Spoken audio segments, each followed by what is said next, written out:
Mesmo depois de todas as descobertas da humanidade, ainda passamos nossas noites olhando para o teto, presos em pensamentos que giram sem parar. Porque, quando deitamos a cabeça no travesseiro, a mente decide acordar completamente, trazendo todas as perguntas que evitamos durante o dia, todas as inquietações que guardamos, todos os mistérios que nunca tivemos tempo de desvendar. Talvez seja porque fomos feitos para nos maravilhar. Nossos ancestrais olhavam para o céu noturno, sem respostas, apenas perguntas infinitas dançando entre as estrelas. E nós herdamos essa curiosidade, essa inquietação sagrada, essa necessidade de entender. Mas existe algo profundamente reconfortante em descobrir que não estamos sozinhos nessa busca. Durante milênios, mentes brilhantes também perderam o sono, fascinadas pelos mesmos mistérios que nos perseguem. Por que o céu muda de cor ao anoitecer? Como o coração sabe quando bater? De onde vem a luz das estrelas? Perguntas simples, que escondem universos inteiros de beleza. E aqui está o segredo que descobriram, algo que pode transformar sua inquietação noturna em uma jornada suave para o descanso. O mistério não precisa ser resolvido para ser apreciado. A curiosidade não precisa ser urgente para ser satisfeita. E as perguntas podem ser exploradas de forma tão gentil, tão contemplativa, que em vez de manterem você acordado, elas embalam você como ondas suaves, levando sua mente para águas mais calmas, mais profundas, mais serenas. Hoje à noite, vamos fazer exatamente isso. Vamos transformar aquela inquietação, aquele zumbido mental incessante, em uma exploração tranquila, pelos mistérios mais belos que a ciência já desvendou. Não de forma técnica ou acelerada, mas como quem caminha por um jardim ao crepúsculo, observando cada detalhe. Sem pressa alguma, apenas apreciando. Vamos visitar estrelas que queimam por bilhões de anos, continentes que respiram e se movem como gigantes adormecidos, criaturas que navegam por oceanos inteiros sem mapa, e os segredos silenciosos do seu próprio corpo, trabalhando perfeitamente, neste exato momento, sem que você precise fazer absolutamente nada. E enquanto exploramos, você vai perceber algo curioso acontecendo. Os pensamentos acelerados começam a diminuir o ritmo. A tensão no corpo começa a se dissolver, e aquela necessidade urgente de entender tudo transforma-se em algo muito mais precioso: aceitação, admiração e, finalmente, descanso. Porque no final, os maiores mistérios não exigem respostas. Eles pedem apenas que nos deixemos maravilhar, que permitamos a mente vagar, sem direção fixa, até que ela encontre, por conta própria, o caminho natural para o sono. Bem-vindo ao Adormecendo com a Ciência. Um refúgio noturno, onde a curiosidade encontra o descanso, e onde os mistérios do universo se tornam canções de ninar. Nas próximas horas, vamos explorar juntos algumas das descobertas mais belas da humanidade, não como lições a serem memorizadas, mas como histórias a serem sentidas. Viagens suaves, do cosmos às células, dos oceanos aos pensamentos, de tudo que é imenso a tudo que é infinitamente pequeno. Se você gostou de encontrar este espaço e sentir que ele pode ajudar, considere se inscrever no canal ou compartilhar com alguém que também passa noites com a mente agitada. Cada inscrição ajuda outras almas sonolentas a encontrarem esse refúgio também. Uma pessoa de cada vez, uma noite tranquila de cada vez. Mas por agora, apenas respire. Deixe seu corpo afundar completamente no colchão, na almofada, em qualquer superfície que esteja sustentando você neste momento. Não há nada que precise fazer. nenhum lugar para onde ir, nenhuma urgência, nenhuma pressão. Apenas permita que sua mente flutue, suavemente, através desses gentis mistérios científicos, como folhas sendo levadas por uma corrente tranquila, sem esforço, sem resistência, apenas seguindo o fluxo natural em direção ao descanso profundo que você merece. E agora, vamos começar. Parte 1. Do céu ao espaço. Ainda não sabemos por que o universo decidiu existir. Em vez de permanecer no silêncio absoluto do nada, há cerca de 13,8 bilhões de anos, algo extraordinário aconteceu. Um ponto infinitamente denso, mais quente que qualquer coisa que possamos imaginar, começou a se expandir e continua se expandindo até hoje. Cada galáxia se afastando de todas as outras, como manchas de tinta em um papel molhado que se estica. Conseguimos medir essa expansão, observar a luz antiga viajando pelo cosmos. Até mesmo ouvir o eco fraco daquele momento inicial, uma radiação de fundo que permeia todo o espaço. Mas a pergunta fundamental permanece: por que algo, em vez de nada? Alguns cientistas sugerem que o universo pode ser apenas um, entre infinitos universos, cada um com suas próprias leis, suas próprias histórias. Outros propõem que o tempo em si nasceu naquele instante, tornando impossível falar de um antes. Há quem imagine ciclos eternos, universos nascendo e morrendo, um após o outro, como ondas em um oceano sem fim. E talvez, apenas talvez, a resposta seja que o universo não precisa de razão para existir. Ele simplesmente é. E nós temos o privilégio extraordinário de estar aqui, olhando para trás, admirados, fazendo as perguntas que só criaturas conscientes podem fazer. O mistério permanece, e é justamente esse mistério que torna nossa existência tão profundamente maravilhosa. Ninguém sabe ao certo o que é a matéria escura que compõe a maior parte do universo. Quando os astrônomos observam galáxias girando, algo estranho acontece. Elas giram rápido demais. As estrelas nas bordas deveriam ser arremessadas para o espaço, como crianças em um carrossel descontrolado, mas elas permanecem, presas por uma gravidade invisível. Medimos essa força, calculamos sua influência e descobrimos algo perturbador. A matéria que podemos ver, todas as estrelas, todos os planetas, toda a poeira cósmica, representa apenas cerca de 5% do universo. O resto, 95%, é composto de coisas que não emitem luz, não refletem luz, não interagem com luz de forma alguma. Chamamos uma parte disso de matéria escura e outra de energia escura. Mas esses são apenas nomes elegantes para nossa ignorância. Talvez seja formada por partículas exóticas que ainda não detectamos. Talvez seja algo completamente diferente. Uma modificação nas próprias leis da gravidade. Ou talvez o universo tenha dimensões ocultas, onde essa massa invisível reside, eternamente além do nosso alcance. Por enquanto, não podemos dizer.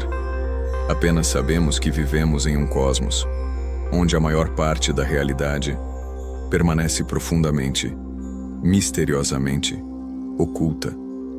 E há algo quase reconfortante nisso, não acha? A ideia de que o universo ainda guarda segredos imensos, esperando pacientemente para serem descobertos, ou talvez para permanecerem mistérios, para sempre. O enigma de como as estrelas realmente morrem continua cheio de surpresas. Sabemos o básico. Uma estrela massiva queima seu combustível, fusiona elementos cada vez mais pesados em seu núcleo, até que o ferro se acumula, e então não há mais energia a ser extraída. O núcleo colapsa em frações de segundo, e a estrela explode em uma supernova. tão brilhante que pode superar uma galáxia inteira por algumas semanas. Mas os detalhes... os detalhes são onde o mistério floresce. Por que algumas estrelas explodem simetricamente, enquanto outras são violentamente assimétricas? Como exatamente a onda de choque se propaga, transformando o colapso em explosão? E o que acontece no exato momento, quando a matéria é comprimida além de qualquer limite conhecido, criando um buraco negro ou uma estrela de nêutrons? Simulações de computador tentam recriar esses momentos finais. Observatórios ao redor do mundo, e além dele, capturam a luz dessas mortes estelares. Cada supernova observada adiciona uma peça ao quebra-cabeça, mas a imagem completa ainda nos escapa. E então, há as supernovas que não deveriam existir, explosões tão brilhantes, tão energéticas, que nenhuma teoria atual pode explicá-las completamente. Chamamos de supernovas superluminosas, e elas nos lembram que mesmo os fenômenos que pensávamos entender ainda guardam surpresas. Cada estrela que morre é ao mesmo tempo um fim e um começo. Os elementos pesados criados em seu núcleo e espalhados pela explosão viajam pelo espaço, eventualmente se condensando em novas estrelas, novos planetas. E sim, em você, em mim, em cada átomo dos nossos corpos, somos, literalmente, feitos de poeira estelar, os restos de estrelas que morreram muito antes do Sol nascer, e ainda não compreendemos completamente como esse ciclo cósmico funciona, em todos os seus detalhes íntimos. Permanece um mistério. Porque o universo tem 3 dimensões espaciais, e não 2, ou 4, ou qualquer outro número. Você pode se mover para frente e para trás, para os lados, para cima e para baixo. 3 direções independentes. 3 dimensões que definem todo o espaço que conhecemos. Mas por quê? Matemáticos demonstraram que em um universo bidimensional, seria impossível ter sistemas complexos como cérebros, ou mesmo átomos estáveis. As equações simplesmente não funcionam. Tudo seria flat, limitado, incapaz de sustentar a rica complexidade que observamos. Por outro lado, em um universo com 4 ou mais dimensões espaciais, órbitas planetárias seriam instáveis. A gravidade funcionaria de forma diferente, e provavelmente, a vida como conhecemos seria impossível. Então estamos em um ponto ideal? Uma coincidência cósmica?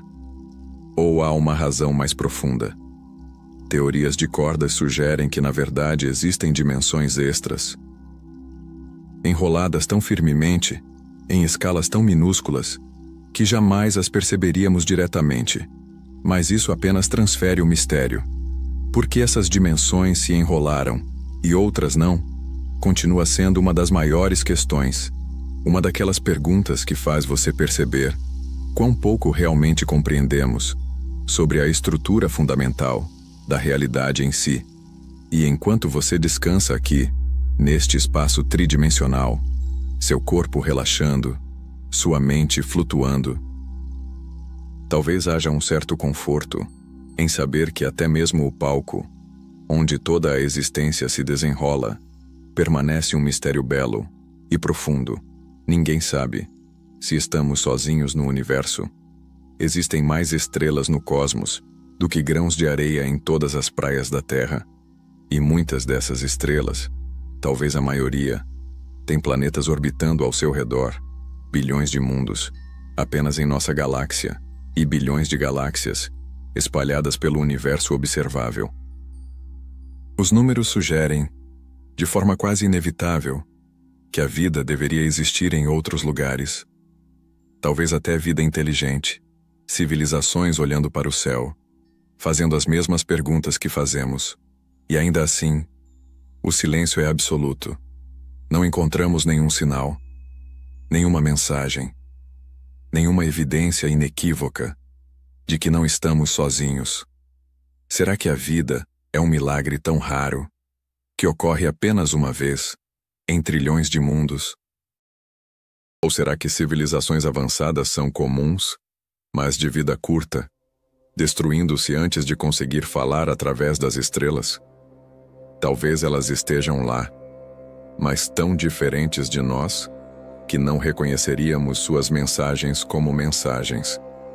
Ou talvez, e esta é a possibilidade mais estranha, estejamos realmente sozinhos, os únicos olhos conscientes em todo o vasto cosmos, observando, perguntando, admirando. Por enquanto, não sabemos, e essa incerteza, esse mistério, nos lembra de algo importante. Nossa existência, seja ela comum ou única, é extraordinária, preciosa e merece ser apreciada. Então respire e sinta a raridade deste momento. Você, uma coleção de átomos que aprendeu a pensar, descansando sob um céu cheio de estrelas, cada uma delas, um sol distante, talvez iluminando seus próprios mundos, seus próprios mistérios. Parte 2. A Terra viva. Ainda não sabemos exatamente como a vida começou na Terra.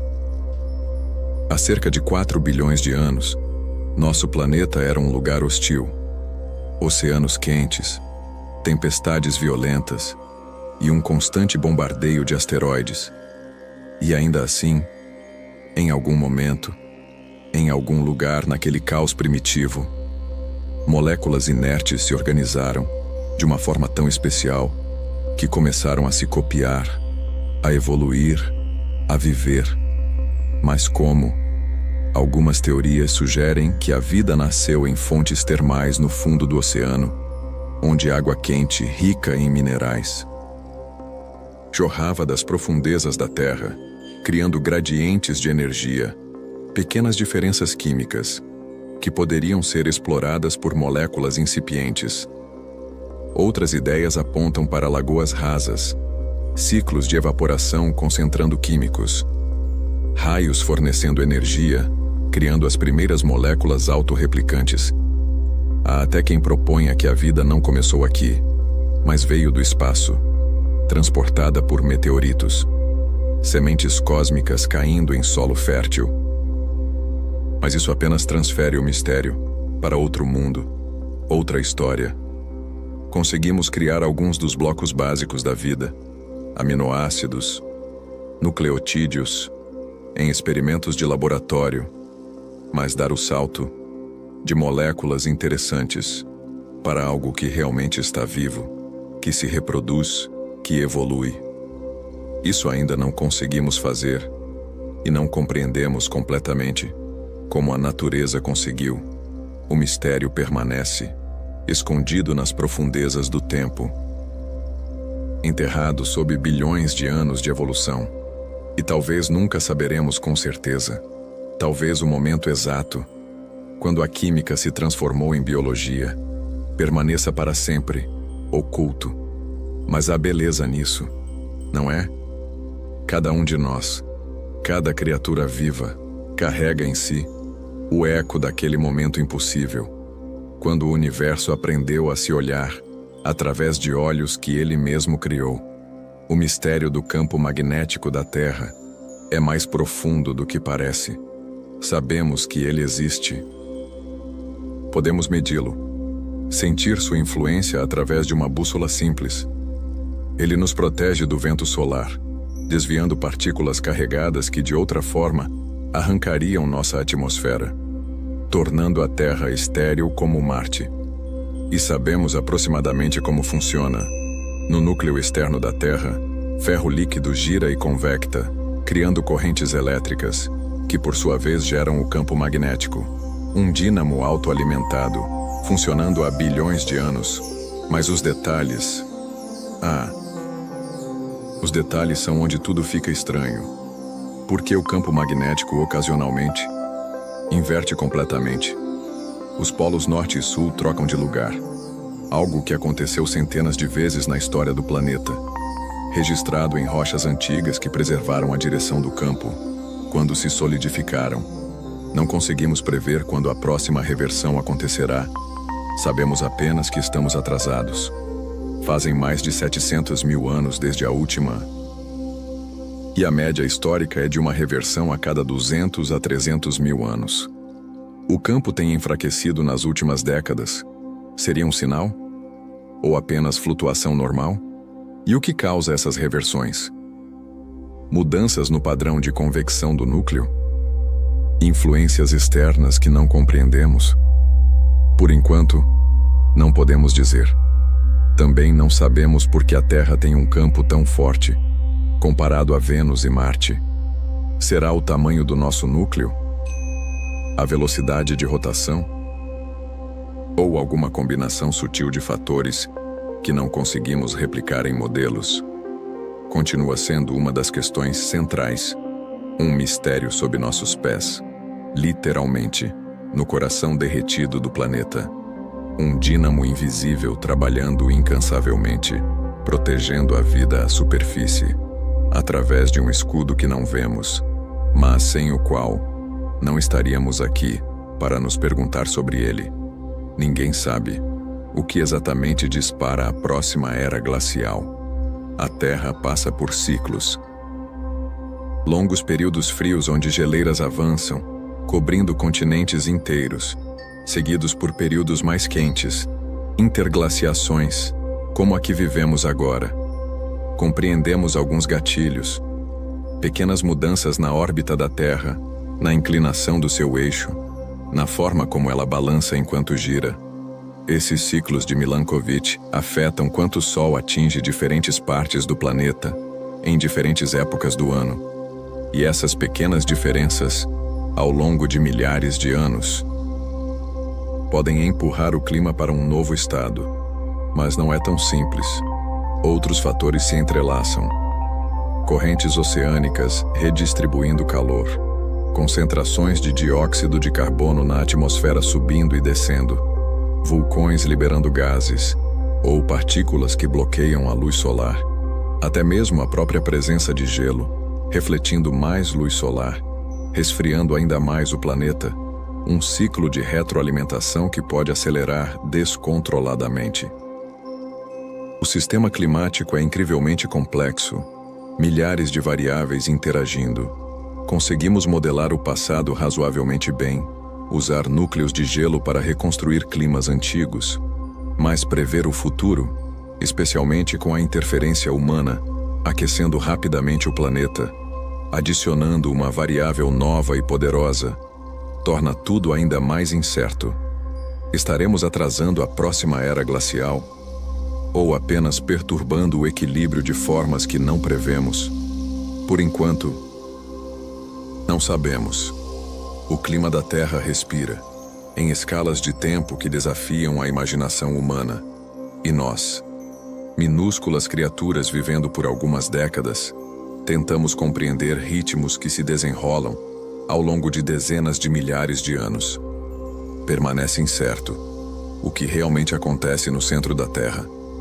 Sabemos que há um núcleo interno sólido, feito principalmente de ferro e níquel, mais quente que a superfície do Sol, mantido sólido pela pressão esmagadora.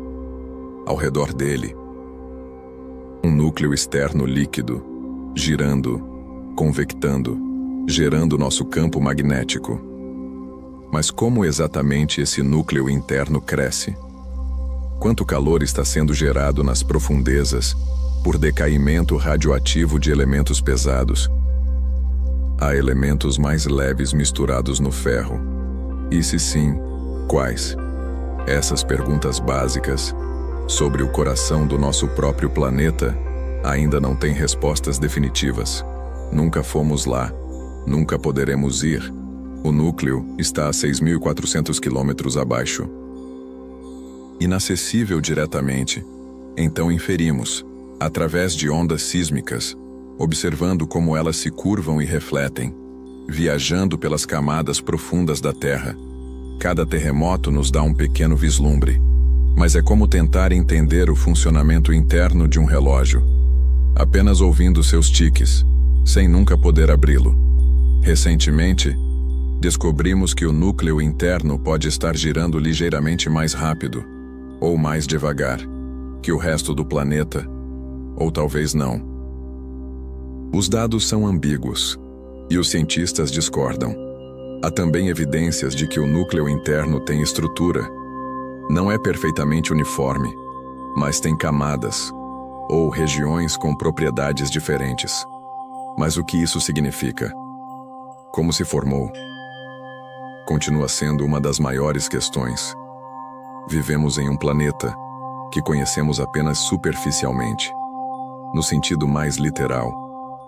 A maior parte da Terra permanece tão misteriosa quanto o espaço profundo. E há algo humilhante nisso.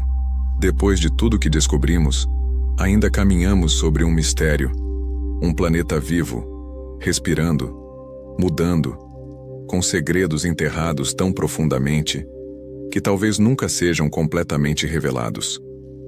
Parte 3. Dança do ar e da água. Ainda não compreendemos completamente como se forma um raio. Todos nós vimos aquele clarão repentino rasgando o céu, o trovão estrondoso que segue. Sabemos o básico. Dentro de uma nuvem de tempestade, partículas de gelo colidem, separando cargas elétricas, positivas subindo, negativas descendo, até que o desequilíbrio se torna insuportável e a eletricidade encontra um caminho para restaurar o equilíbrio. Mas os detalhes, os mecanismos exatos, ainda nos escapam. Como exatamente as cargas se separam? Por que alguns raios viajam entre nuvens, enquanto outros buscam o solo? E o mais misterioso, como o líder escalonado, aquele primeiro caminho fraco e invisível. Abre caminho através do ar isolante? O ar normalmente não conduz eletricidade. É um isolante. E ainda assim, o raio atravessa quilômetros dele, criando um canal de plasma mais quente que a superfície do Sol, em milissegundos. Descobrimos recentemente que raios cósmicos, partículas de alta energia vindas do espaço, podem desempenhar um papel, fornecendo os primeiros elétrons livres, que iniciam o processo, mas isso apenas abre mais questões. Quantos raios são influenciados por eventos cósmicos? Existe uma conexão entre atividade solar e tempestades terrestres? Também observamos fenômenos estranhos, raios que sobem, em vez de descer, disparando da nuvem em direção ao espaço, criando jatos azuis, elfos vermelhos, estruturas etéreas com nomes de criaturas mágicas, descobertos apenas recentemente, ainda mal compreendidos. Cada tempestade é um laboratório natural, realizando experimentos em escala que jamais poderíamos replicar. E cada raio, cada descarga, carrega informações sobre processos atmosféricos que ainda estamos aprendendo a decifrar. O mistério permanece, dançando nos céus, iluminando brevemente a escuridão, lembrando-nos que mesmo os fenômenos mais comuns ainda guardam segredos. Ninguém sabe exatamente como os furacões decidem sua intensidade. Compreendemos os ingredientes básicos: água morna do oceano, fornecendo energia, ar úmido subindo, criando baixa pressão, a rotação da Terra, fazendo o sistema girar, e um ambiente favorável, sem ventos que possam rasgar a tempestade. Mas por que alguns furacões se intensificam rapidamente, enquanto outros permanecem fracos? Por que a mesma tempestade pode passar por ciclos, enfraquecendo e fortalecendo, aparentemente sem razão? Melhoramos muito na previsão de onde um furacão vai. Modelos computacionais rastreiam sua trajetória com dias de antecedência, mas prever sua intensidade? Isso continua sendo frustrantemente difícil. Parte do problema está na escala. Processos cruciais acontecem em escalas pequenas, dentro da parede do olho, onde ventos mais fortes circulam, redemoinhos menores, ciclos de substituição da parede do olho, convecção intensa em algumas áreas e não em outras. Tudo isso afeta a intensidade, mas é difícil observar. E ainda mais difícil de modelar. E então há o oceano abaixo. Não apenas sua temperatura superficial, mas camadas mais profundas, correntes submarinas, tudo influenciando quanto calor está realmente disponível para alimentar a tempestade. Um furacão pode misturar águas mais frias das profundezas, essencialmente cortando seu próprio suprimento de energia. Mas quando? Quanto? Depende de fatores que raramente medimos. Por enquanto, permanece uma arte tanto quanto uma ciência. Meteorologistas experientes, olhando imagens de satélite, usando intuição desenvolvida ao longo de anos, combinada com modelos computacionais, fazendo suas melhores estimativas. E enquanto isso, essas máquinas atmosféricas massivas seguem suas próprias regras, governadas por físicas que compreendemos em princípio, mas que na prática permanecem parcialmente, misteriosamente, imprevisíveis. O mistério de como a água permanece líquida em condições impossíveis desafia nossas expectativas. Água pura deveria congelar a 0 degraus, mas sob certas condições, pode permanecer líquida, muito abaixo dessa temperatura, um estado chamado superresfriamento, onde a água espera, instável, pronta para congelar instantaneamente ao menor distúrbio. E não é apenas frio, sob pressão extrema. A água se comporta de formas bizarras. Existem pelo menos 18 formas diferentes de gelo, cada uma com estrutura cristalina única. Algumas mais densas que a água líquida, outras se formando apenas sob condições que existem em luas distantes, ou no interior de planetas gelados. Descobrimos recentemente que a água líquida pode não ser apenas uma coisa, mas duas formas líquidas com densidades diferentes, transitando uma para a outra, em temperaturas e pressões específicas. Um segundo ponto crítico, além do que já conhecíamos. Mas confirmar isso? Incrivelmente difícil. O estado existe apenas brevemente, em condições extremas, antes que a água cristalize. Experimentos tentam capturar esse momento fugaz, mas os resultados são ambíguos, debatidos intensamente. E então, a água na vida, dentro das células. A água não se comporta como água livre. Ela interage com proteínas, membranas, íons, criando uma água biológica com propriedades únicas. Nós vivemos por causa da água, e ainda assim, não compreendemos completamente como ela funciona dentro de nós. Cada molécula de água que você bebeu hoje já passou por inúmeros outros seres. Esteve nos oceanos, nas nuvens, nos rios antigos, talvez em dinossauros, em árvores primitivas. Cada gota carrega uma história que atravessa eras. E apesar de tudo que descobrimos, essa substância fundamental permanece, em muitos aspectos, profundamente misteriosa. Continua sendo uma questão aberta, como exatamente o clima da Terra se autorregula. Durante bilhões de anos, a temperatura média do planeta permaneceu dentro de uma faixa relativamente estreita, quente o suficiente para a água líquida, fria o suficiente para evitar um efeito estufa descontrolado, como em Vênus. Isso é notável, porque o Sol estava 30% mais fraco quando a Terra era jovem, e tem brilhado mais forte desde então. E ainda assim, o clima permaneceu estável o suficiente para permitir que a vida surgisse, evoluísse, prosperasse. Há mecanismos de retroalimentação. O ciclo do carbono, onde o dióxido de carbono é removido da atmosfera pelo intemperismo de rochas, dissolvendo-se em águas que fluem, reagindo com minerais, eventualmente sendo sequestrado no fundo do oceano. Vulcões o devolvem, e o ciclo continua. Uma respiração planetária que dura milhões de anos. Quando o planeta esquenta, o intemperismo acelera, removendo mais CO2, resfriando o planeta. Quando esfria, o intemperismo diminui. Vulcões continuam liberando CO2, aquecendo novamente, um termostato natural. Mas quão preciso é esse termostato? Quanto pode ele compensar? E o mais importante, quanto tempo leva para responder a mudanças?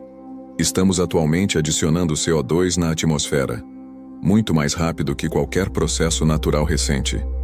Mais rápido que o ciclo de carbono pode lidar. Por quanto tempo o desequilíbrio pode durar? Quando, ou se, os mecanismos naturais nos trarão de volta ao equilíbrio? E qual será esse novo equilíbrio? Por enquanto, não sabemos. Estamos realizando um experimento, em escala planetária, cujo resultado não podemos prever com certeza. A Terra é resiliente. Ela sobreviveu a impactos de asteroides, erupções vulcânicas massivas, eras glaciais, mas sempre levou tempo, às vezes milhões de anos, para se reequilibrar. E nós, observadores fugazes, vivendo nossas breves décadas, tentamos compreender ritmos que se desenrolam em escalas, muito além das nossas vidas. Parte 4. Pequenas maravilhas. Ainda não compreendemos porque os flocos de neve são perfeitamente simétricos, mas únicos. Cada floco, formado ao redor de um núcleo minúsculo de poeira, cresce enquanto cai através das nuvens. As moléculas de água se aderem, seguindo a geometria hexagonal, ditada pela estrutura do gelo. Mas aqui está o mistério. Enquanto cai, o floco passa por regiões com temperaturas e umidades ligeiramente diferentes. E cada mudança afeta como novas moléculas se aderem, criando padrões únicos, ramificações, lacunas, estruturas complexas. O que é estranho é que todos os 6 braços do floco crescem da mesma forma, sincronizados perfeitamente. Mas como? Cada braço não sabe o que os outros estão fazendo. Eles estão separados, experimentando as mesmas condições, mas sem comunicação entre eles.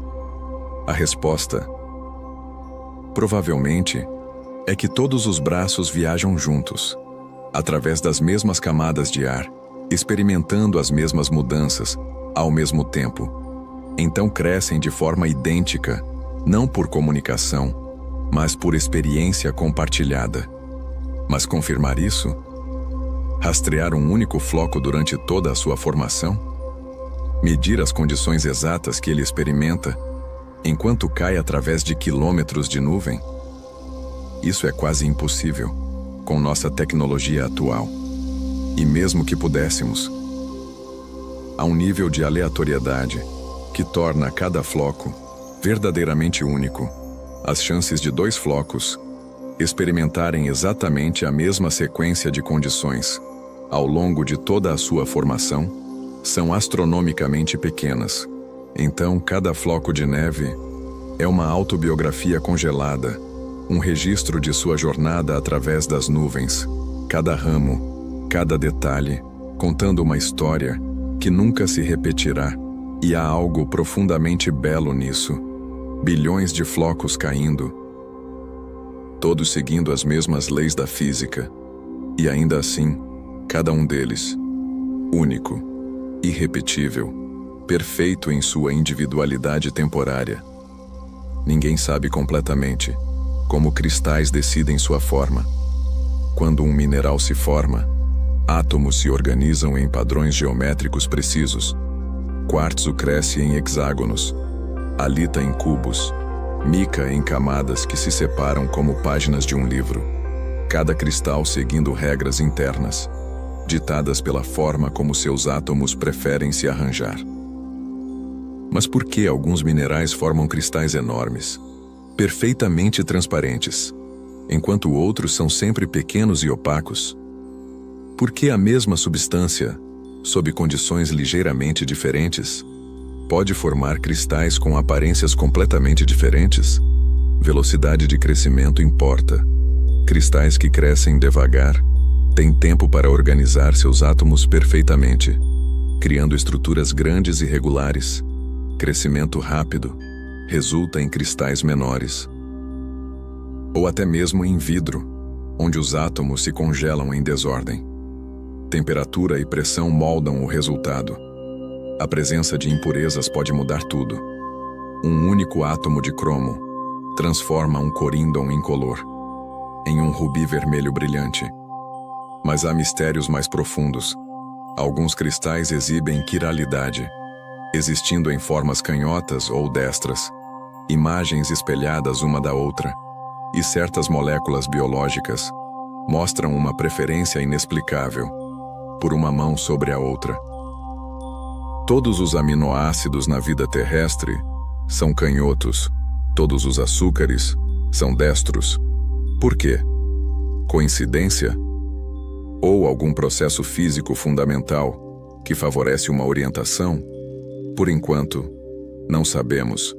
E cada cristal que encontramos, cada mineral que formamos em laboratório, adiciona dados ao mistério, sem necessariamente resolver a questão central.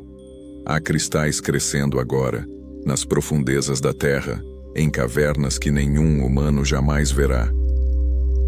Seguindo leis antigas, criando formas geométricas perfeitas, na escuridão absoluta, testemunhas silenciosas, de processos que apenas começamos a compreender. O mistério de como algumas criaturas geram luz, através de reações químicas, ainda revela surpresas. Bioluminescência, a capacidade de produzir luz, evoluiu independentemente, pelo menos 50 vezes, em linhagens completamente diferentes. Vagalumes na terra, peixes nas profundezas do oceano, fungos na floresta. Até mesmo bactérias, flutuando no mar, criando ondas que brilham quando perturbadas. O processo básico é conhecido. Uma molécula chamada luciferina reage com oxigênio, na presença de uma enzima, e libera energia como luz visível. Incrivelmente eficiente, quase toda a energia vira luz, sem o desperdício de calor que acompanha nossas lâmpadas. Mas por que evoluiu tantas vezes? Qual é a vantagem? A resposta varia. Alguns usam luz para atrair parceiros, outros para atrair presas ou afugentar predadores. Alguns peixes das profundezas têm órgãos luminosos complexos, com lentes e refletores, criando sinais elaborados, linguagens de luz na escuridão perpétua. E aqui está algo estranho. As luciferinas usadas por diferentes organismos são químicas completamente diferentes, não relacionadas, evoluídas independentemente. E ainda assim, todas produzem luz, através de princípios similares, convergência evolutiva, levando às mesmas soluções, em contextos totalmente diferentes. Recentemente descobrimos que alguns animais não produzem sua própria luz, mas abrigam bactérias simbióticas, que fazem isso por eles. Uma parceria, onde o hospedeiro fornece casa e nutrientes, e as bactérias fornecem iluminação. Há também organismos que absorvem luz e a reemitem em frequências diferentes. Biofluorescência, corais que brilham sob luz ultravioleta. Criaturas marinhas que transformam azul em verde ou vermelho, criando padrões que são invisíveis, sob luz normal, mas que explodem em cores quando iluminados corretamente. Por que essa diversidade? Que outras funções a bioluminescência serve, que ainda não descobrimos? Quantas criaturas bioluminescentes ainda não encontramos, especialmente nas profundezas inexploradas do oceano?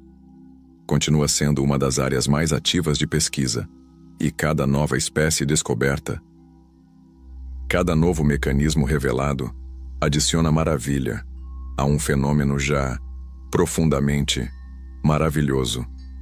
Permanece incerto como exatamente estruturas biológicas criam cores estruturais, com precisão nanométrica. Algumas cores na natureza vêm de pigmentos, moléculas que absorvem certas frequências de luz e refletem outras. Mas as cores mais brilhantes, mais intensas, mais iridescentes, vêm de estrutura, não de química.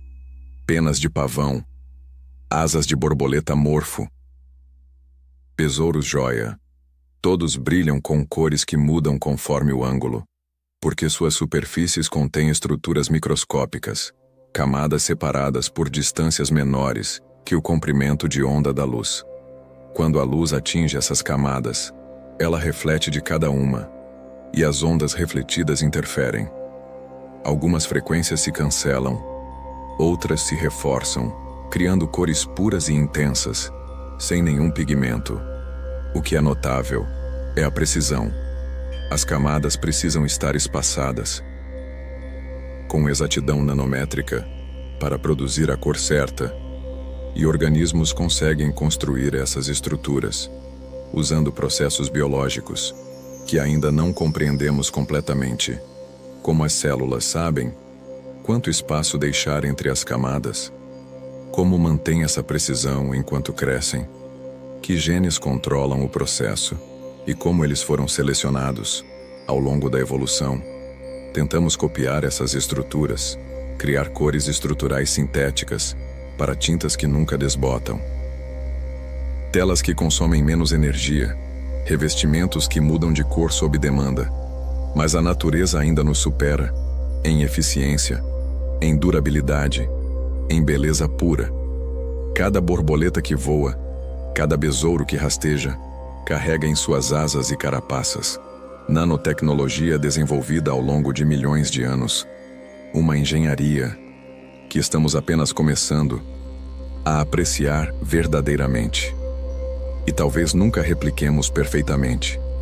Talvez haja algo no processo evolutivo, na tentativa e erro ao longo de eras, que produz soluções tão elegantes que nossas mentes, por mais inteligentes, não conseguem conceber, apenas admirar.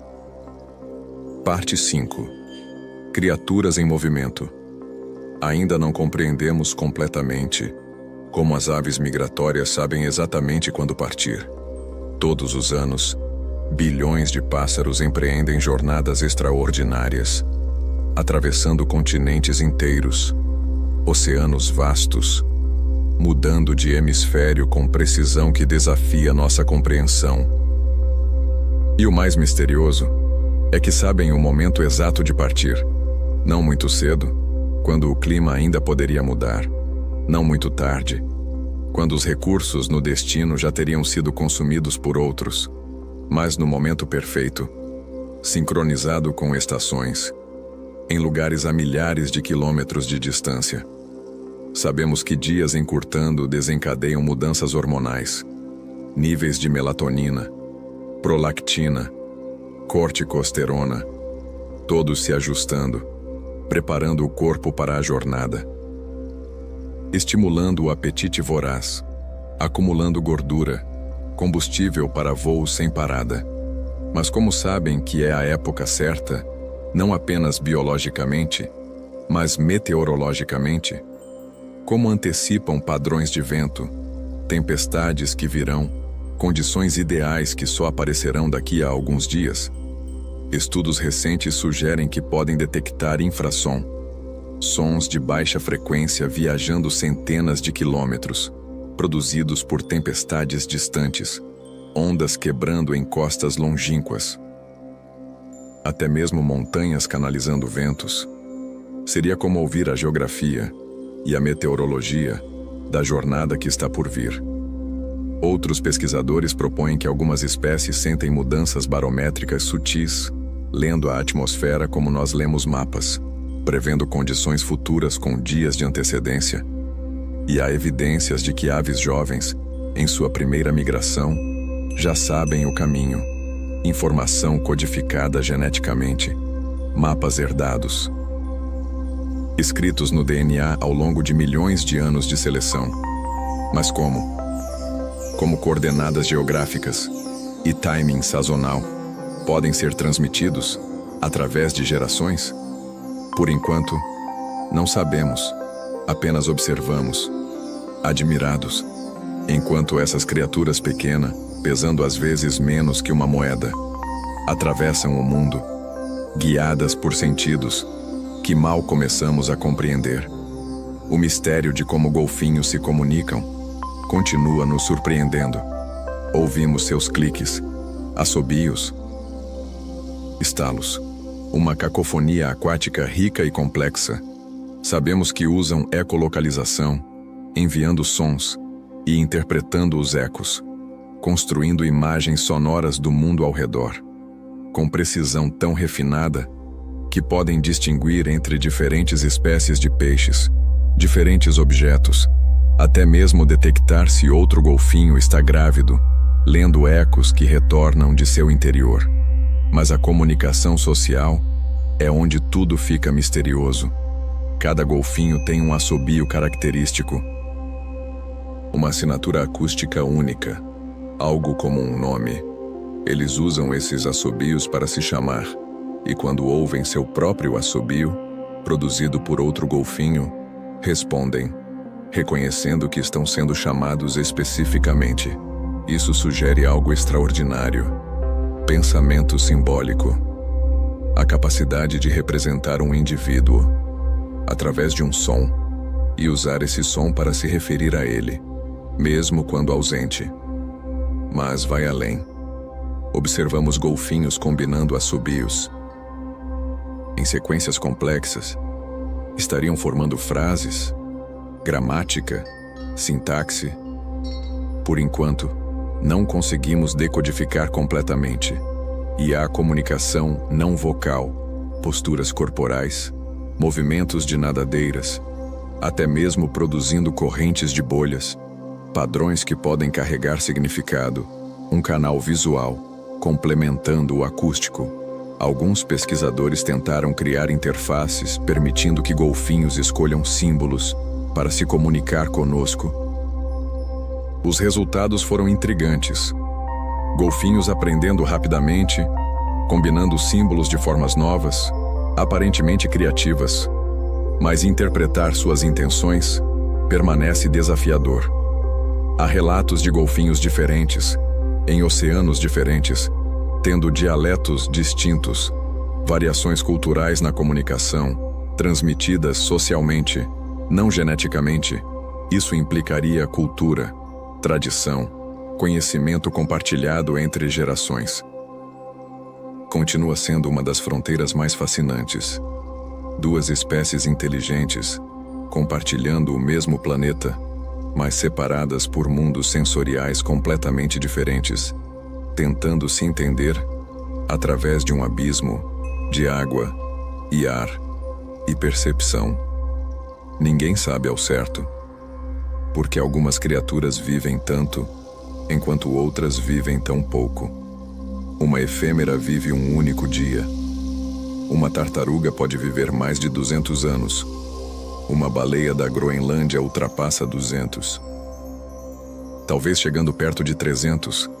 E ainda há organismos que aparentemente não envelhecem.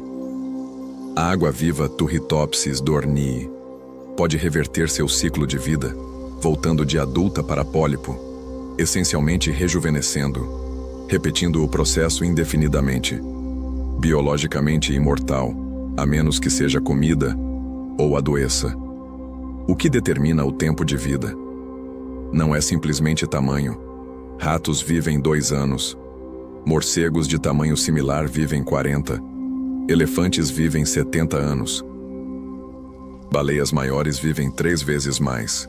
Mas tubarões ainda maiores têm longevidades variadas. Taxa metabólica importa. Animais com metabolismo mais lento tendem a viver mais. Mas há exceções. Pássaros têm metabolismo altíssimo e ainda assim, muitas espécies vivem décadas. Reparo de DNA é crucial. Baleias têm cópias extras de genes supressores de tumor. Elefantes também. Proteções contra o câncer que normalmente deveria ser mais comum em animais com mais células. Mais oportunidades para mutações, mas não é. E isso em si já é um mistério, chamado de paradoxo de Peto. Telômeros. As pontas dos cromossomos que encurtam a cada divisão celular parecem funcionar como relógios, contando o tempo de vida das células. Mas algumas espécies conseguem reconstruir telômeros indefinidamente através da enzima telomerase, e ainda assim, eventualmente envelhecem por outras razões. A teoria de que o envelhecimento evoluiu não é um acidente, mas um recurso. Organismos programados para morrer, liberando recursos, evitando competição com descendentes, acelerando evolução através de gerações mais rápidas. Mas então, por que algumas espécies escapam dessa programação? Tartarugas que parecem não envelhecer, mantendo fertilidade, força, saúde, por séculos, por enquanto, permanece um dos enigmas centrais da biologia. A questão do tempo, da mortalidade, da essência do que significa estar vivo. Por um momento, ou por eras, permanece misterioso como exatamente insetos microscópicos sobrevivem ao congelamento completo. Há criaturas, pequenas demais para ver sem microscópio, que podem ser congeladas até quase zero absoluto, desidratadas completamente, expostas ao vácuo do espaço, a radiação que mataria qualquer outro ser vivo. E depois, quando reintroduzidas à água, simplesmente acordam e continuam vivendo como se nada tivesse acontecido. Tardígrados, ursos d'água, rotíferos, nematódeos, todos possuem essa habilidade extraordinária, chamada criptobiose, um estado entre vida e morte, onde o metabolismo para completamente nenhuma atividade bioquímica detectável, e ainda assim, não estão mortos. Como? Parte da resposta está em proteínas especiais. Elas substituem a água nas células, estabilizando membranas, protegendo estruturas, formando um vidro biológico que preserva tudo no lugar, esperando anos, décadas, até mesmo séculos. Encontramos musgos congelados na Antártica por 1500 anos, que reviveram quando descongelados. Micróbios aprisionados em gelo por milhares de anos, que acordaram e começaram a se reproduzir. Mas o mecanismo exato. Como sabem quando entrar nesse estado? Como coordenam o desligamento completo de todos os processos? E mais importante, como evitam danos durante o congelamento? Quando a água congela, ela se expande, formando cristais que perfuram membranas celulares. Organismos normais morrem instantaneamente, mas essas criaturas produzem anticongelantes biológicos, ou desidratam completamente, substituindo água interna por outros compostos. E a reparação. Quando revivem, detectam danos ao DNA, proteínas quebradas, e os consertam. Sistemas de reparo incrivelmente eficientes, trabalhando rapidamente, restaurando função. Isso tem implicações profundas para a conservação, para viagens espaciais, para compreender limites da vida. Será que organismos poderiam viajar entre planetas adormecidos, esperando condições adequadas, em outro mundo? Continua sendo explorado. Cada nova espécie descoberta com essas habilidades adiciona peças ao quebra-cabeça, um quebra-cabeça sobre os limites extremos da resiliência biológica, e enquanto essas questões flutuam em sua mente, como folhas levadas por uma brisa gentil, perceba quantos mundos já visitamos juntos esta noite. Começamos nas estrelas distantes, descemos até as profundezas da Terra, flutuamos através do ar e da água, observamos o minúsculo e o imenso, e em cada escala, em cada canto da existência, encontramos o mesmo padrão, beleza, complexidade e mistério. A ciência não remove a maravilha, ela a aprofunda. Cada resposta revela novas perguntas, mais sutis, mais profundas. E isso é algo a ser celebrado, não lamentado, porque significa que sempre haverá algo novo para descobrir, algo mais para apreciar. Nós vivemos em um universo que jamais terminaremos de explorar. Mas talvez os mistérios mais íntimos sejam aqueles que carregamos dentro de nós mesmos, no corpo silencioso, que trabalha incansavelmente, mantendo você vivo, neste exato momento, sem que você precise fazer absolutamente nada. Vamos explorar isso agora, com a mesma gentileza, a mesma curiosidade sem pressa. Apenas continue descansando e deixe sua mente vagar pelos mistérios internos que são você. Se esta jornada pelos mistérios está ajudando você a relaxar, e se quiser revisitar essas explorações sempre que precisar, considere deixar um like ou se inscrever no canal. Adormecendo com a ciência, isso ajuda o algoritmo a levar esse refúgio a outras pessoas, que também buscam gentileza e curiosidade antes de dormir. Cada inscrição permite que mais alguém encontre paz através da admiração. Mas não precisa fazer nada agora. Realmente, não precisa. Por enquanto, apenas continue descansando, seu corpo afundando, sua respiração suavizando, e vamos seguir juntos, pelos mistérios que vivem dentro de você. Parte 6. O corpo silencioso. Ainda não sabemos exatamente por que precisamos dormir. Passamos um terço de nossas vidas inconscientes, vulneráveis, aparentemente desconectados do mundo. E ainda assim, se não dormirmos, morremos mais rápido do que se parássemos de comer. O sono é fundamental. Mas por quê? Muitas teorias tentam explicar. Restauração. Durante o sono, células se reparam, proteínas são reconstruídas, toxinas acumuladas durante o dia são removidas, especialmente do cérebro, onde um sistema de drenagem chamado linfático flui mais ativamente durante o sono, lavando metabólitos. Produtos residuais do pensamento. Consolidação de memória. Experiências do dia são processadas, conexões importantes fortalecidas, informações irrelevantes descartadas. O cérebro decidindo o que vale a pena manter e o que pode ser esquecido. Regulação emocional. O sono processa emoções, reduz a intensidade de memórias traumáticas, reequilibra neurotransmissores.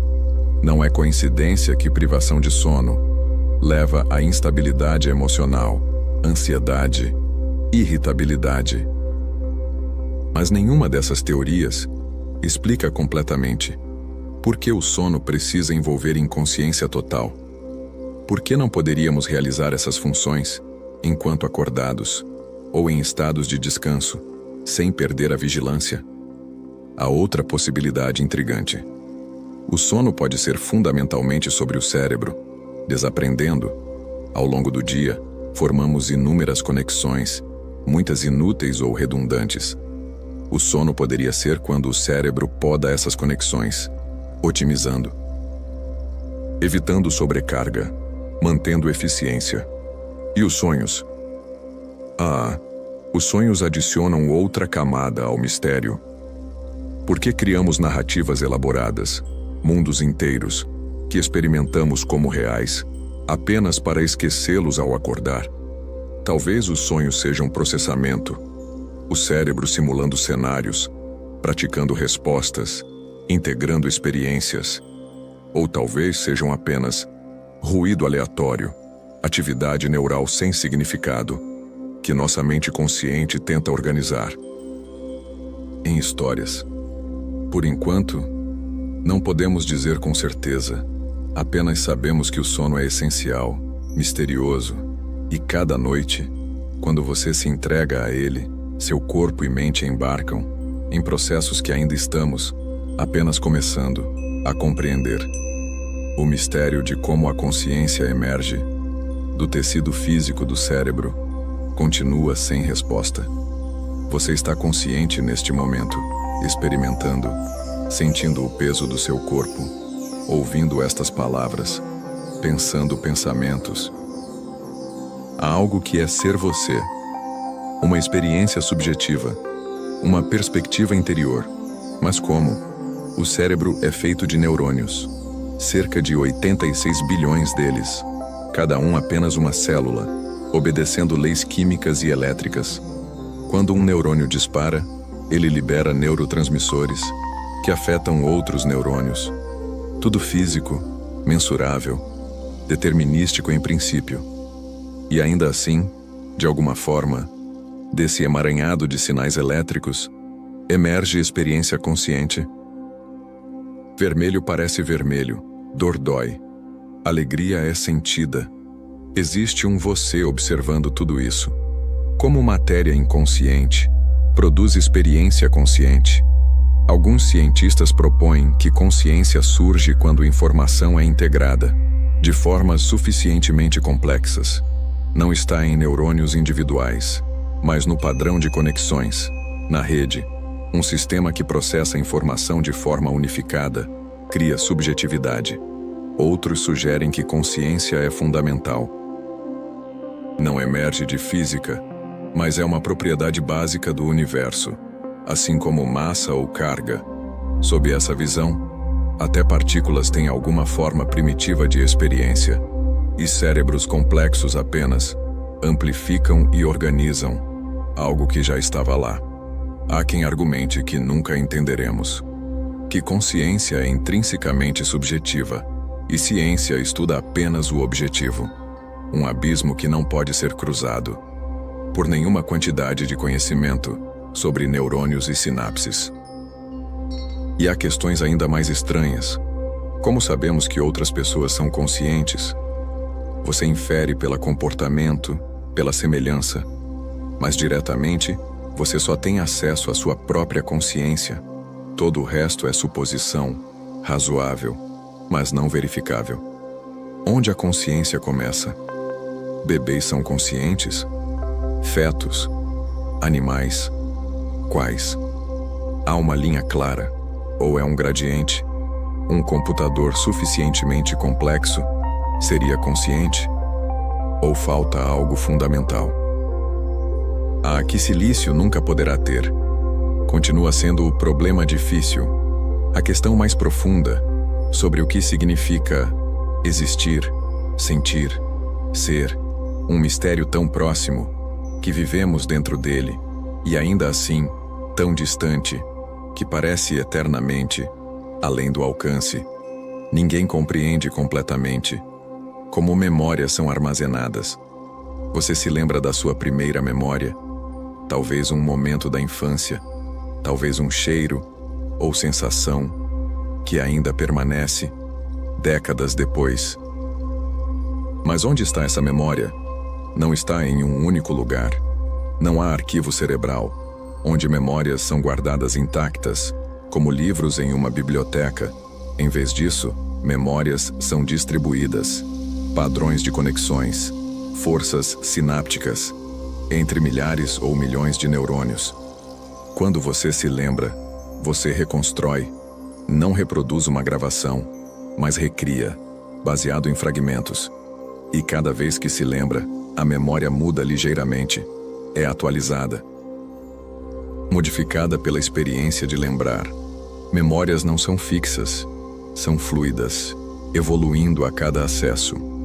Isso explica por que testemunhos oculares são não confiáveis. Por que memórias de infância podem ser falsas, implantadas por sugestão, ou criadas inteiramente por imaginação, que sentimos como recordação. Mas o que exatamente muda no cérebro quando uma memória é formada? Sabemos que sinapses fortalecem, que novas conexões crescem, que proteínas específicas são sintetizadas, mas os detalhes moleculares exatos, especialmente para memórias complexas, permanecem nebulosos. E por que esquecemos? Não é apenas deterioração passiva. Esquecimento é ativo. O cérebro deliberadamente apaga informações, consideradas irrelevantes. Mas como decide? Por que lembramos de algumas coisas triviais e esquecemos de outras importantes. Há também memória muscular, procedural, como andar de bicicleta, tocar instrumento. Essas memórias são diferentes, armazenadas em regiões diferentes do cérebro, menos acessíveis à consciência, mas extremamente duráveis, uma vez aprendidas, raramente esquecidas completamente. E então, há memórias implícitas, traumas, que afetam o comportamento, sem que lembremos conscientemente do evento, medos, ansiedades, que parecem vir do nada, mas que podem ter origem em experiências enterradas, inacessíveis. Por enquanto, cada memória que você tem, cada momento guardado, é um mistério molecular, um padrão único, escrito em tecido vivo, maleável, impermanente, e ainda assim, essas memórias frágeis são o que constroem quem você é. Respire fundo agora e perceba como seu corpo responde, sem que você precise ordenar. Os pulmões se expandem, o diafragma desce, o oxigênio flui, tudo acontecendo automaticamente, perfeitamente, um dos incontáveis mistérios operando dentro de você, a cada momento. Já exploramos tantos mundos, do cosmos infinito, às partículas infinitesimais, de criaturas atravessando oceanos, a processos acontecendo dentro das suas próprias células, e em cada escala, encontramos a mesma verdade, complexidade, beleza e mistério profundo. Você é, neste momento, uma coleção de mistérios vivos, seu coração batendo, sua mente pensando, sua consciência experimentando. Tudo isso acontecendo através de processos que a ciência ainda está desvendando. E há uma beleza nisso, uma humildade. Mesmo com todo o nosso conhecimento, ainda somos, em muitos aspectos, desconhecidos para nós mesmos. Mas vamos um pouco mais fundo agora, para os fundamentos invisíveis, as forças e partícula que tecem a própria realidade, onde o mistério não diminui, mas floresce em sua forma mais pura e estranha. Continue descansando, sua respiração suave, seu corpo imóvel, e deixe sua mente flutuar através dessas últimas explorações antes de finalmente se entregar ao sono. Parte 7. Fundamentos invisíveis. Ainda não sabemos o que é o tempo, realmente. Você sente o tempo passar, passado atrás de você, futuro à frente, o momento presente fluindo, de um para o outro. Mas quanto mais profundamente a física examina o tempo, mais estranho ele se torna. Einstein mostrou que o tempo não é absoluto. Ele se curva, se estica. Depende de velocidade e gravidade. Para alguém em órbita, o tempo passa ligeiramente mais devagar que para alguém na superfície. Diferença minúscula, mas mensurável e real. Perto de um buraco negro, o tempo quase para, do ponto de vista externo. Algo caindo em direção ao horizonte de eventos desacelera assintoticamente, congelando. Para o observador caindo, tudo parece normal, até cruzar o ponto de não retorno. Então o tempo não é a coisa fixa, uniforme, que experimentamos subjetivamente. É maleável, relativo, parte da geometria do universo. Mas nas equações fundamentais da física, não há distinção entre passado e futuro. As leis funcionam igualmente em ambas as direções temporais. E ainda assim, experimentamos uma flecha clara. O ovo quebra, mas não se remonta. O copo cai e se estilhaça. Mas os cacos nunca saltam juntos, espontaneamente, reformando o vidro. Por que o tempo tem direção? A resposta, provavelmente, está na entropia, a tendência do universo de aumentar desordem. Mas por que o universo começou em estado de baixa entropia, altamente ordenado, Isso em si é um mistério profundo. Algumas interpretações da mecânica quântica sugerem que o passado não está fixo até ser observado, que podemos, em certo sentido, influenciar o que já aconteceu. Experimentos de escolha retardada parecem confirmar essa estranheza. E então há a questão: o tempo realmente flui? Ou o fluxo é ilusão? Talvez tudo. Passado, presente, futuro, exista simultaneamente, e nossa consciência apenas percorre uma fatia de cada vez, criando a ilusão de movimento. Por enquanto, permanece um dos enigmas centrais: o tempo, que você sente escorrendo a cada batida do seu coração, pode ser fundamentalmente diferente do que parece. Um mistério tão entrelaçado com nossa existência que mal conseguimos formular as perguntas certas, quanto mais encontrar respostas. O mistério da dualidade onda-partícula desafia toda a intuição. Luz é onda ou partícula? A resposta, impossível como parece, é ambos, ou nenhum, ou algo completamente diferente que não temos palavras para descrever. Quando enviamos luz através de duas fendas, ela cria padrão de interferência, ondas sobrepostas, algumas se reforçando, outras se cancelando, criando listras claras e escuras, comportamento inequívoco de onda. Mas quando tentamos detectar por qual fenda a luz passou, o padrão desaparece. Ela se comporta como partículas, passando por uma fenda ou outra, nunca ambas. E fica mais estranho, mesmo enviando fótons individuais, um de cada vez, o padrão de interferência eventualmente emerge, como se cada fóton passasse por ambas as fendas, interferindo consigo mesmo. E ainda assim, quando detectado, está sempre em um lugar específico, nunca espalhado. Não é apenas luz, elétrons, átomos, até moléculas grandes, mostram o mesmo comportamento dual. A fronteira entre quantum e clássico, entre o estranho e o familiar, não está clara. Interpretações variam. Alguns dizem que partículas não têm propriedades definidas, até serem medidas. Existem em superposição múltiplos estados simultaneamente. O ato de observar colapsa as possibilidades em uma realidade específica. Outros propõem que todas as possibilidades são realizadas. Em universos paralelos, cada medição divide a realidade em ramos, onde cada resultado ocorre. Você vê um, mas outras versões de você veem os outros. Há quem argumente que nossas medições apenas revelam uma realidade já existente, escondida em variáveis ocultas que ainda não descobrimos. Mas experimentos descartaram as versões mais simples dessa ideia. A verdade, qualquer que seja, é que o mundo microscópico não obedece às regras, que parecem tão óbvias.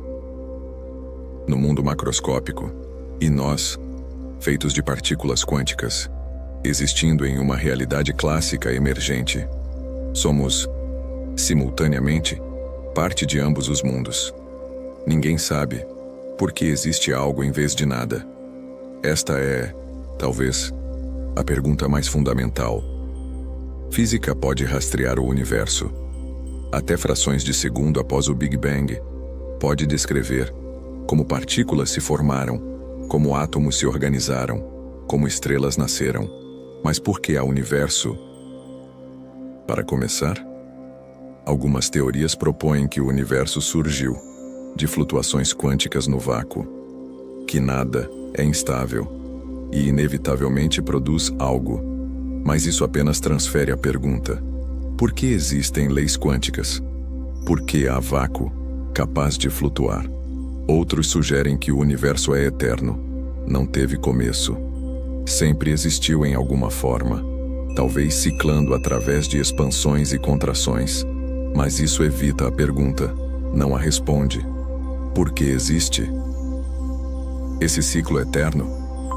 princípio antrópico oferece resposta diferente. Não sabemos por que este universo existe, mas se não existisse, não estaríamos aqui para perguntar.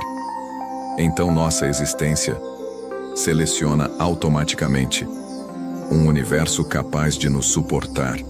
Entre infinitos universos possíveis, observamos o que permite observadores. É satisfatório? Para alguns, para outros, parece evasivo. Há também possibilidade de que a pergunta não faça sentido. Que porquê implica razão, propósito, causalidade, conceitos que podem não se aplicar à existência do universo como um todo. Talvez a realidade simplesmente é, sem causa, sem razão, um fato bruto que deve ser aceito, não explicado. Filósofos e cientistas debatem isso há milênios e provavelmente continuarão por milênios mais, porque ao contrário de outras questões científicas, esta pode estar fundamentalmente além do alcance da investigação empírica. E ainda assim, perguntamos, porque somos criaturas que fazem perguntas, que buscam sentido, que não conseguem simplesmente aceitar, sem ao menos tentar compreender. E agora, à medida que nos aproximamos do fim desta jornada, respire e sinta o peso do mistério que exploramos juntos, das estrelas até os átomos, da vida até a consciência, do tempo até a própria existência. Viajamos através de tantas escalas, tantas perspectivas, e em cada uma encontramos fronteiras, lugares onde nosso conhecimento termina e a admiração começa.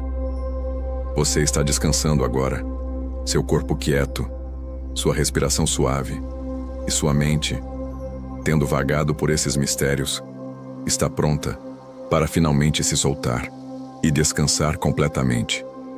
Mas há um último conjunto de mistérios, os mais íntimos, os que vivem na fronteira entre mente e mundo, na forma como pensamos, como sentimos, como somos. Vamos explorar isso gentilmente. Uma última vez, antes de deixar você deslizar suavemente para o sono. Parte 8. A mente e o mistério. Ainda não compreendemos como a linguagem se desenvolveu na mente humana. Todas as culturas humanas têm linguagem complexa, rica em nuances, capaz de expressar não apenas objetos concretos, mas ideias abstratas, tempos verbais, possibilidades, emoções sutis. E crianças aprendem, quase sem esforço. Em poucos anos, passam de balbuciar para construir frases gramaticalmente corretas, usando regras que nunca lhes foram explicitamente ensinadas. Como? Há algo inato no cérebro humano, predisposto à linguagem, áreas específicas, Broca, Wernicke, dedicadas à produção e compreensão. Lesões nessas áreas causam déficits específicos, mantendo outras funções cognitivas intactas. Mas como essa capacidade evoluiu? Nenhum outro animal tem nada parecido. Chimpanzés podem aprender algumas centenas de símbolos. Papagaios podem associar sons a objetos, mas nenhum desenvolve gramática recursiva, a capacidade de aninhar frases dentro de frases, criando significados infinitamente complexos, a partir de elementos finitos. Alguns propõem que linguagem emergiu de gestos, comunicação manual precedendo vocal. Áreas do cérebro para ambas estão próximas, e muitas línguas de sinais têm complexidade equivalente a línguas faladas.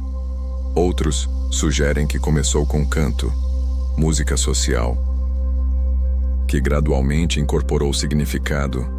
A prosódia, melodia da fala, pode ser resquício dessa origem.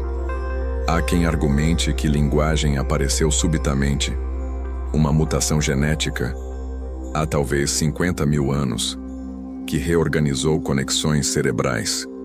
permitindo o pensamento simbólico. E isso desencadeou a revolução cognitiva, explosão de cultura, arte, tecnologia. Mas não temos máquina do tempo. Linguagem não fossiliza.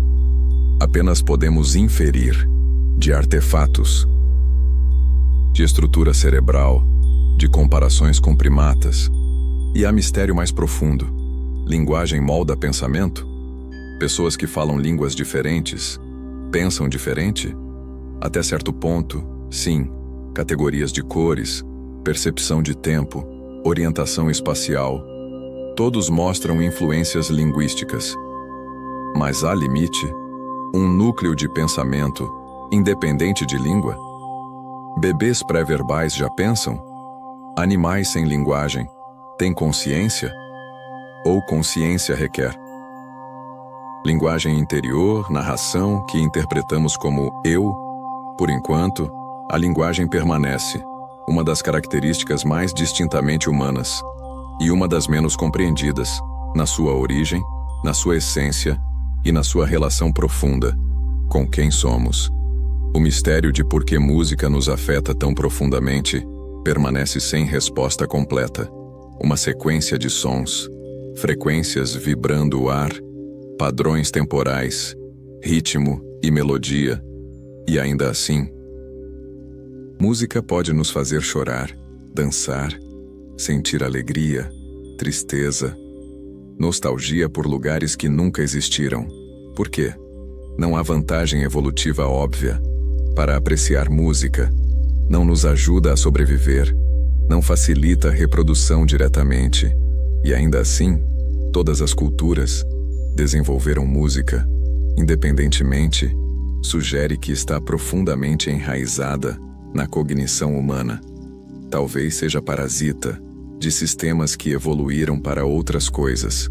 O reconhecimento de padrões.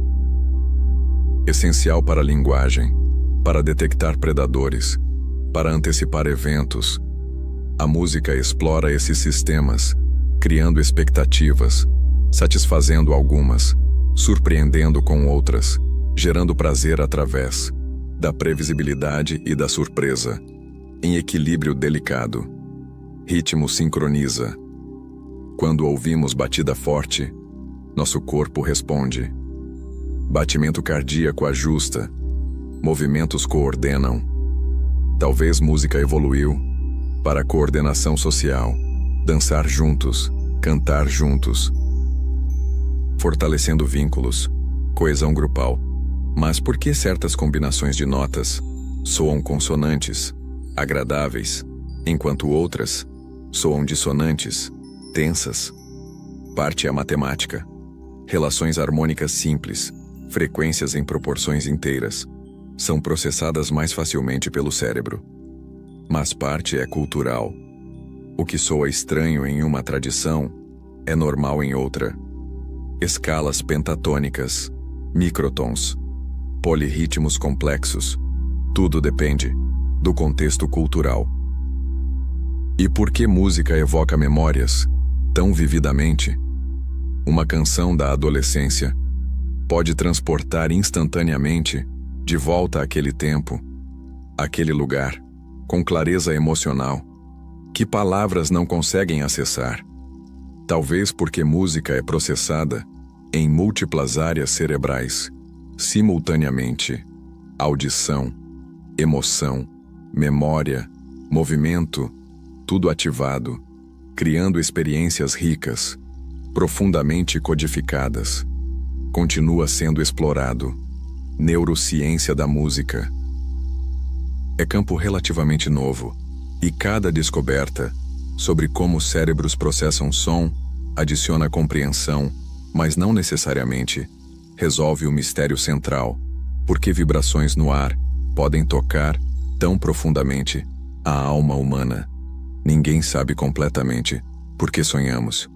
Toda noite, você entra em mundos impossíveis, físicas quebradas, pessoas que são simultaneamente elas mesmas e outras, narrativas que parecem fazer sentido, até você acordar e perceber o absurdo. O que são sonhos? Por que os temos? Durante sono REM, quando a maioria dos sonhos ocorre, o cérebro está altamente ativo, quase tão ativo quanto em vigília, mas o corpo está paralisado, exceto pelos olhos, que se movem rapidamente, sob pálpebras fechadas. Freud acreditava que sonhos eram desejos reprimidos, disfarçados em símbolos, uma via para a inconsciente, mas evidências para isso são fracas. Sonhos parecem muito mais aleatórios do que sistematicamente simbólicos. Teoria moderna sugere que sonhos são processamento, o cérebro revisando eventos do dia, consolidando memórias, simulando situações, praticando respostas emocionais, tudo de forma abstrata, misturando elementos, criando combinações inusitadas. Outras pesquisas propõem que sonhos ajudam a resolver problemas, fazendo conexões inesperadas.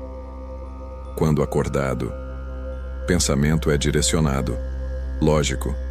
Durante sono, restrições se soltam, permitindo associações criativas. Muitas descobertas científicas surgiram de sonhos. Mas por que conscientemente experimentamos esses processos? Por que não acontecem silenciosamente, sem narrativa, sem experiência subjetiva? Talvez consciência onírica seja epifenômeno, subproduto sem função da atividade neural necessária para a consolidação, e tentamos impor ordem, criando história, do que é essencialmente ruído. Ou talvez sonhos sirvam função social, simulando interações, praticando teoria da mente, melhorando nossa capacidade de entender outros, de navegar complexidades sociais. Há também sonhos lúcidos, onde você sabe que está sonhando e pode, até certo ponto, controlar o sonho. Isso sugere que consciência onírica tem estrutura própria, camadas de metaconsciência que normalmente estão desligadas, mas podem ser ativadas. Por enquanto, cada noite quando você sonha, seu cérebro está realizando alguma função crucial, talvez múltiplas funções, e a experiência estranha e maravilhosa de habitar outros mundos permanece um dos mistérios mais íntimos da existência humana. Permanece incerto qual é o limite da compreensão humana. Há perguntas que ainda não respondemos, mas haverá perguntas que nunca poderemos responder, não por falta de dados ou tecnologia, mas por limitações fundamentais da cognição humana. Consideramo-nos inteligentes. E somos, em certos domínios, mas nossos cérebros evoluíram para resolver problemas específicos: sobrevivência, socialização, manipulação de objetos, em escalas e velocidades relevantes para primatas africanos. Quando tentamos compreender mecânica quântica, curvatura do espaço-tempo, múltiplas dimensões, estamos usando ferramentas cognitivas que não evoluíram para essas tarefas. É como tentar jogar xadrez com regras do futebol, possível, mas não natural.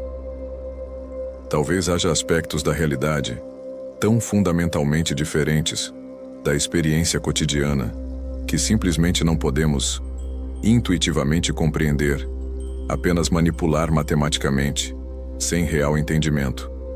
Um cachorro não pode aprender cálculo. Não importa quão pacientemente você ensine, seu cérebro não tem as estruturas necessárias. Somos mais inteligentes que cachorros, mas somos infinitamente inteligentes? Ou há teto acima do qual certos conceitos permanecem eternamente inacessíveis? Algumas questões filosóficas podem não ter resposta, não porque sejam difíceis, mas porque são mal formuladas. Pressupõem categorias que não correspondem à realidade. Como perguntar: O que está ao norte do Polo Norte? A pergunta parece fazer sentido, mas não faz. E ainda assim, continuamos perguntando, expandindo limites, usando matemática, construindo ferramentas, colaborando através de gerações, talvez coletivamente. A humanidade possa superar limitações individuais, ou talvez não. Talvez haja mistérios eternos, questões que permanecerão abertas, não importa quanto progredimos. E isso, em vez de desanimador, é profundamente reconfortante. Significa que sempre haverá mais a explorar, mais a admirar, mais a descobrir. Nós habitamos um universo inesgotável, cheio de beleza, complexidade e mistério sem fim. E essa, talvez, seja a melhor resposta possível para todas as perguntas que fizemos esta noite. E então, aqui estamos, no fim de uma jornada que nos levou do nascimento de estrelas até os segredos escondidos nas células, do silêncio absoluto do espaço até a cacofonia química acontecendo dentro do seu próprio corpo, neste exato momento. Viajamos através de escalas que desafiam a imaginação, do infinitamente vasto ao infinitesimalmente pequeno, e em cada parada, em cada mistério que visitamos, descobrimos a mesma verdade fundamental. O universo é muito mais estranho, muito mais belo e muito mais generoso com seus segredos do que jamais poderíamos ter imaginado. Porque aqui está o que descobrimos ao longo dessas horas juntos. A ciência não é um livro de respostas finais. É uma conversa contínua entre a curiosidade humana e um cosmos que sempre responde com mais perguntas, mais profundas, mais fascinantes do que as originais. Cada vez que pensamos ter chegado ao fim, ao entendimento completo, a realidade sorri e nos mostra outra camada, outro nível de complexidade, outra fronteira, onde nosso conhecimento termina e a admiração começa novamente. E isso não é falha. É a característica mais bela do empreendimento científico. Cada geração adiciona suas descobertas, suas perguntas, suas maravilhas, e passa o bastão para a próxima, que continuará a exploração em direções que nem podemos prever. Você faz parte dessa história.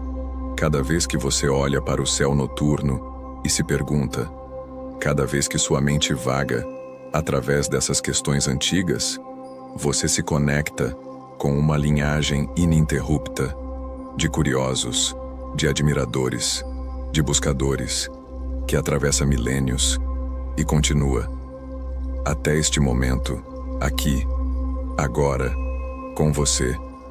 Então, enquanto você permite que o sono se aproxime, suave como névoa da manhã se desfazendo, saiba que está tudo bem em não ter todas as respostas, está tudo bem em simplesmente admirar. Deixe os mistérios que exploramos flutuarem em sua mente, como estrelas distantes, bonitos, intrigantes, mas não exigindo nada de você. Não precisam ser resolvidos esta noite, ou qualquer noite. Sinta seu corpo afundando completamente, cada músculo, liberando sua tensão, sua carga, sua respiração, ficando mais lenta, mais profunda, mais suave, como ondas em uma praia distante, chegando e se retirando com um ritmo perfeito, natural, inevitável. Não há nada que você precise fazer agora, nenhum lugar para ir, nenhum problema para resolver. Apenas este momento de descanso completo, este momento de entrega ao sono que espera, paciente, acolhedor, pronto para recebê-lo. Os mistérios estarão lá amanhã, e no dia seguinte, e sempre, esperando. quando você quiser visitá-los novamente. Mas por agora, apenas descanse, deixe ir e permita-se deslizar suavemente para o sono profundo, reconfortante que você merece. Boa noite, durma bem e que os mistérios do universo embalem seus sonhos até amanhã chegar. E antes de você se entregar completamente ao sono, ou talvez, quando acordar amanhã, descansado, renovado, há algo que gostaria de saber. De todos esses mistérios que exploramos juntos esta noite, qual mais tocou você? Foi a imensidão do cosmos. E nossa pequenez dentro dele? Foi o mistério da consciência, essa capacidade inexplicável de simplesmente ser. Talvez tenha sido algo menor, mais íntimo, como flocos de neve, cada um único, ou o corpo trabalhando silenciosamente, mantendo você vivo, sem que você precise fazer nada. Não precisa ser elaborado. Pode ser apenas uma palavra, uma frase, um sentimento. Não há resposta certa ou errada. Cada mente se conecta de formas únicas, com diferentes aspectos do mistério. Se você quiser, quando tiver vontade, deixe um comentário abaixo. Compartilhe o que ressoou mais profundamente, ou simplesmente, qual mistério deixou você mais curioso, mais admirado, mais em paz. Adoraria saber, não por dados ou estatísticas, mas porque cada perspectiva, cada conexão pessoal com esses mistérios, adiciona algo belo à nossa compreensão coletiva de como as mentes humanas encontram significado e conforto nas grandes questões. Mas não sinta nenhuma pressão, realmente. Se você apenas quer dormir, isso é absolutamente perfeito também. Este espaço estará aqui, sempre que você precisar. Uma jornada noturna, pelos mistérios mais belos, esperando para recebê-lo novamente. E se você gostou desta exploração, nosso próximo vídeo viaja pelos mistérios do tempo, da memória e dos sonhos. Outra aventura noturna, através do desconhecido, aguardando você. Mas por agora, apenas descanse completamente. Boa noite, durma profundamente e até a próxima jornada pelos mistérios que fazem a vida valer a pena ser vivida, ser admirada e ser, gentilmente, explorada.